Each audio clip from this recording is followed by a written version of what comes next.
Welcome to our channel, where we make complex subjects simple and accessible to everyone. Today we're diving into the world of predictive analytics. You might have heard the term before, or maybe you're completely new to it. Either way, don't worry, because we're here to break it down for you, step by step, without all the technical jargon. If you've ever wondered how businesses and organizations use data to predict the future, then you've come to the right place.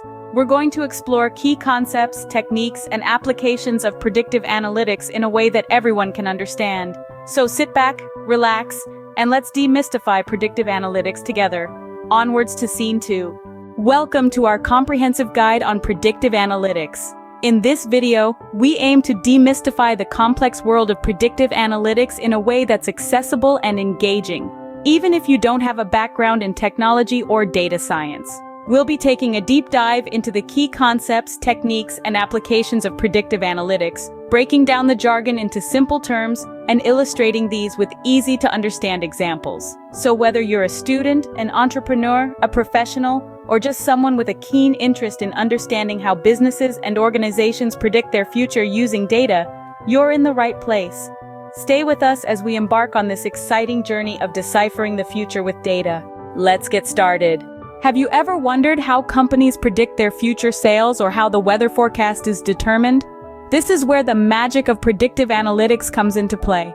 Predictive analytics is a powerful tool that leverages a blend of statistical techniques to analyze current and historical facts, thereby making educated guesses about future events. It's like a crystal ball, but backed by data and mathematics rather than mysticism. It's a field that encompasses a variety of techniques, including data mining, where nuggets of valuable information are unearthed from vast datasets; predictive modeling, which constructs models to predict potential outcomes; and machine learning, where computers learn from data to improve their performance over time. These techniques work together, forming the backbone of predictive analytics, allowing us to make sense of the past and the present, and more importantly, to foresee the future. In this video, we'll dive into the key aspects of predictive analytics: regression analysis, time series forecasting, classification techniques, and model evaluation and validation. Imagine you're a real estate agent trying to determine the selling price of a house. How would you go about it? Well, you might start by looking at different factors that could influence the price, like the location of the house, its size, and how old it is.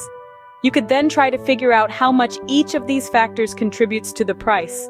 This process is essentially what regression analysis is all about. At its core, regression analysis is a statistical method that attempts to determine the strength and character of the relationship between one dependent variable, like the selling price of a house, and a series of other variables like location, size, and age. Think of these variables as pieces of a puzzle. Each piece adds something to the picture, but it's only when we put them all together that we can see the full image. In our real estate example, the selling price of the house is our full image, and location, size, and age are the puzzle pieces. Regression analysis helps us understand how these pieces fit together. It tells us how much of the selling price can be explained by the location of the house, how much by its size, and how much by its age. In essence, regression analysis gives us a mathematical model that we can use to predict the dependent variable based on the other variables. So if you know the location, size, and age of a house, you can use the model to predict its selling price. Now, it's important to remember that regression analysis doesn't tell us that one variable causes another. It only tells us that they're related. For instance, in our real estate example, a larger house might sell for more. But that doesn't mean increasing the size of a house will always increase its selling price. Many other factors could be at play. So, with regression analysis, we can predict the selling price of a house based on several factors. It's a powerful tool, not just in real estate, but in many fields where we need to predict one variable based on others. Have you ever wondered how weather forecasts are made or how the stock market trends are predicted?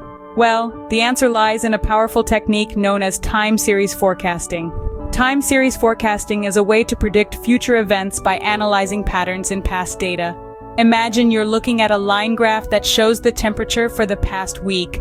Each point on the graph represents a moment in time, and the line connecting these points is the time series.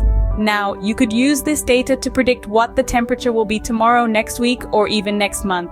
That's time series forecasting in action. But the uses of time series forecasting go beyond just weather prediction.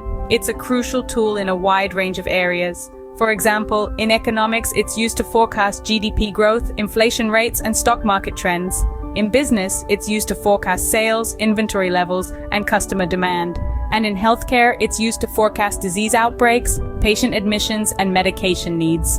The magic of time series forecasting lies in its ability to recognize patterns in the data. These patterns could be trends, like a gradual increase or decrease over time, or they could be seasonal patterns, like an increase in ice cream sales during the summer months. Recognizing these patterns allows us to make educated predictions about what will happen in the future. But remember, while time series forecasting is a powerful tool, it's not foolproof. The accuracy of our forecast depends on the quality and amount of data we have, and on the complexity of the patterns we're trying to predict. Also, it's important to keep in mind that forecasts are just predictions, not certainties. They give us a best guess of what to expect, but they can't tell us exactly what will happen. So, time series forecasting helps us predict future trends or outcomes by analyzing past data. It's like having a crystal ball that lets us peek into the future, giving us valuable insights that can help us make informed decisions. Whether it's predicting the weather, the economy, or the spread of a disease, time series forecasting is a tool that helps us anticipate the future and plan accordingly. What if you wanted to predict something that's not a number, like whether an email is spam or not? This is where classification techniques come into play, providing us with the tools to predict categories or classes rather than numerical values. Two popular classification techniques are logistic regression and decision trees. Let's break these down a bit. Logistic regression is like our good old friend linear regression, but with a twist. Instead of predicting a continuous number, it predicts the probability that a given data point belongs to a certain class. Think of it as a yes or no question. Using our spam email example, logistic regression would calculate the probability of an email being spam based on certain features, like the frequency of certain words or the email's origin. On the other hand, decision trees are a bit more visual and intuitive. Imagine a flowchart where each decision leads you down a different path. That's essentially what a decision tree is. Starting from one point, you ask a series of yes or no questions that eventually lead you to a prediction. For instance, does the email contain the word lottery?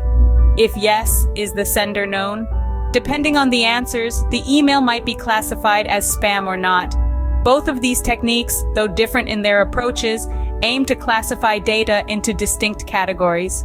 They learn from existing data, recognizing patterns that help them make predictions on new, unseen data. But it's important to remember that no technique is perfect. Logistic regression might struggle with complex relationships between features, while decision trees can sometimes overfit the data, getting too specific and failing to generalize well to new data. Yet, despite their limitations, these techniques are powerful tools in the world of predictive analytics. They help us make sense of our data, turning it into actionable insights. Therefore, classification techniques help us predict categories, like whether an email is spam or legitimate. So next time you find a spam email in your inbox, remember, there's a good chance a classification model helped put it there. Now, how do we know if these predictions we're making are any good? Well, that's where model evaluation and validation come into play. These are crucial steps in the predictive analytics process that allow us to assess how well our model is performing. Think of it as a report card for our model. It tells us how accurate our predictions are likely to be when we use the model in the real world. Let's break it down a bit. Model evaluation is all about testing our model's effectiveness. We use various metrics and methods to do this, such as accuracy, precision, and recall. These give us a numerical value that represents how well our model is doing its job. On the other hand, model validation is about ensuring that our model can make accurate predictions with new, unseen data.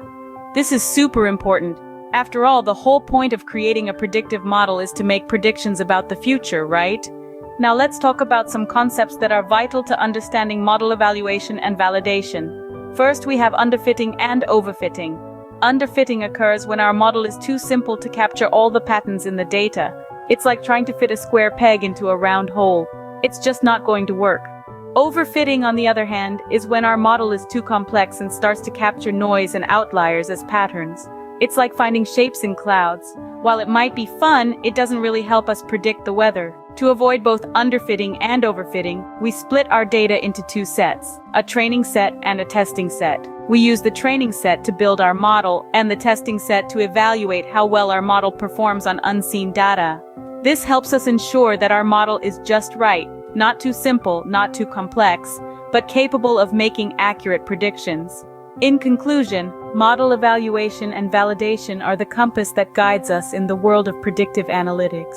They help us ensure that the model we've built is reliable and can make accurate predictions when faced with new data. So, model evaluation and validation ensures our predictive models are reliable and accurate. So, what have we learned about predictive analytics today?